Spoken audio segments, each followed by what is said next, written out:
Hello everyone, today I'll show you how to change the page orientation for a single page in Google Docs. Method 1, using section breaks, open your Google Docs document, highlight the text on the page where you want to change the orientation, then right-click on the selected area and choose Change Page to Landscape from the context menu. This will change the orientation of only that specific page. Method 2, using the Page Setup menu,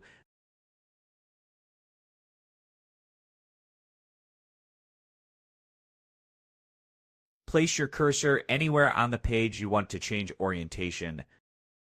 Click the File tab and choose Page Setup, then change the orientation to Landscape. Then make sure to choose the option Apply to this section before confirming.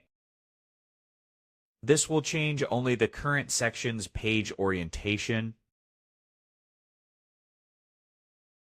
That's how you can change the page orientation for just one page in Google Docs.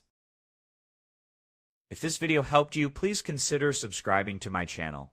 Thank you.